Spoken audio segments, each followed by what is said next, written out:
Question number 143 Indira 2021 Bharat और किस देश के बीच एक संयुक्त सैन्य अभ्यास हुआ था? रूस। क्वेश्चन नंबर 143 इंदिरा 2021 भारत और किस देश के बीच एक संयुक्त सैन्य अभ्यास हुआ था? रूस।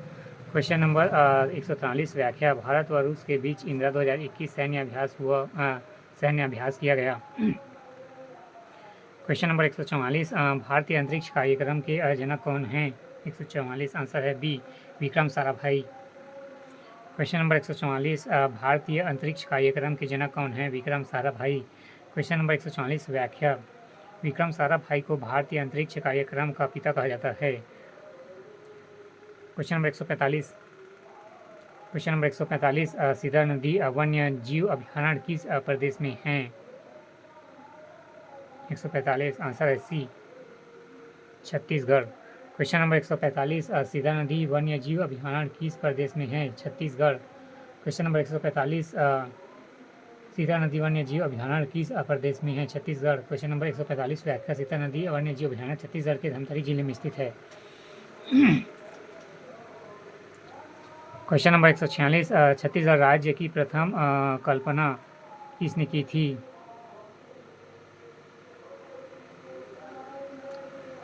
पंडित Sundaram. 146 B, doctor Khubchand Baghel. Question number 146 Chhattisgarh राज्य की प्रथम कल्पना किसने की थी? Doctor Khubchand Baghel. Question number 146 Chhattisgarh राज्य की प्रथम कल्पना किसने की थी? Doctor Khubchand Baghel. Question number 146 व्याख्या छत्तीसगढ़ राज्य की प्रथम कल्पना पंडित सुंदरलाल शर्मा के द्वारा की गई। क्वेश्चन नंबर 146 व्याख्या छत्तीसगढ़ राज्य की प्रथम कल्पना पंडित सुंदरलाल शर्मा द्वारा की गई। इसमें 146 बी खूबचंद कर दिया है, जबकि पंडित सुंदरलाल शर्मा है। 106 है। 147 भारत में पहला रॉकेट कब लॉन्च किया गया? 147 आंसर है डी, 21 नवंबर 1963। क्वेश्चन नंबर 147 भारत की पहला रॉकेट कब लॉन्च किया गया? 21 नवंबर 1963। क्वेश्चन नंबर 147 व्याख्या भारत का पहला रॉकेट नाइक 5 21 नवंबर 1963 को केरल के तिरुवनंतपुरम के पास थुम्बा से छोड़ा गया। क्वेश्चन नंबर 147 व्याख्या भारत का पहला रॉकेट नाई 5 21 नवंबर 1963 को केरल के तिरुवनंतपुरम के पास थुम्बा में छोड़ा गया। क्वेश्चन नंबर 148 छत्तीसगढ़ की काशी किसे कहा जाता है? राजीव को।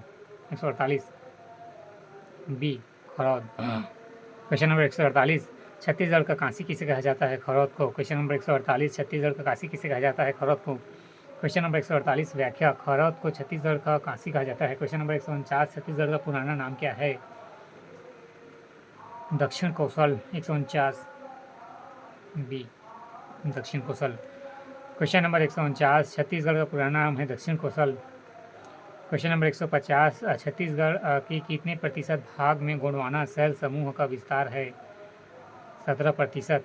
क्वेश्चन नंबर 150 छत्तीसगढ़ के कितने प्रतिशत भाग में गोंडवाना शैल समूह का विस्तार है? 17%। क्वेश्चन नंबर 150 छत्तीसगढ़ के कितने प्रतिशत भाग में गोंडवाना शैल समूह का विस्तार है? 17%। क्वेश्चन नंबर 150 व्याख्या छत्तीसगढ़ के उत्तरी भाग में गोंडवाना शैल समूह का विस्तार है, जो राज्य के 17% भाग में विस्तृत है। शिक्षक भर्ती परीक्षा 2023 बाल विकास। क्वेश्चन नंबर 1 खाली स्थान। आंसर है 5 वर्ष में बालक मुख्य रंगों की पहचान कर लेता है। क्वेश्चन नंबर 1 खाली स्थान। आंसर है 5 वर्ष में बालक मुख्य रंगों की पहचान कर लेता है।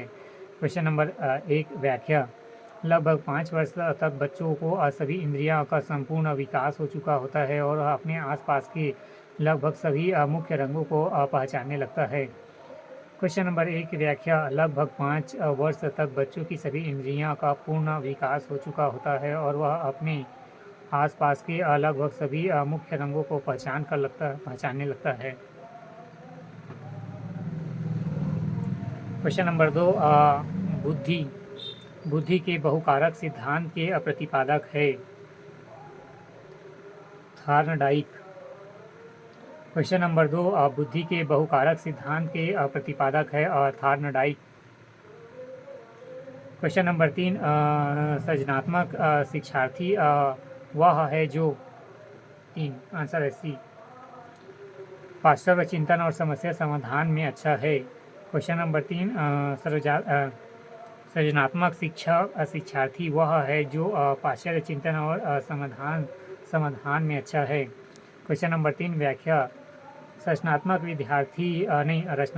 विद्यार्थी ऐसे विद्यार्थी होते हैं जिनका मौलिकता पाई जाती है। किसी एक निश्चित समस्या पर अनेक प्रकार से समाधान खोजने की कला होती है।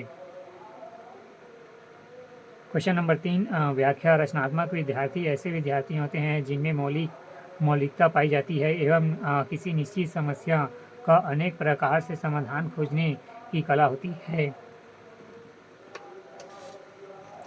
क्वेश्चन नंबर 4, खाली स्थान, आंसर। मानसिक विकलांगता अधिक अक्षमता में शामिल नहीं है। क्वेश्चन नंबर 4, खाली स्थान, आंसर है मानसिक विकलांगता अधिगम अक्षमता में शामिल नहीं है। क्वेश्चन नंबर 4, व्याख्या। अधिगम अक्षमता के अंतर्गत पठन, लेखन, वाचन संबंधित समस्याएं आती है। ऐसे बच्चे शारीरिक और मानसिक आयाम में स्वस्थ होते हैं जिन्हें उन्हें केवल अधिगम से संबंधित कुछ पहलुओं में ही समस्याएं होती हैं।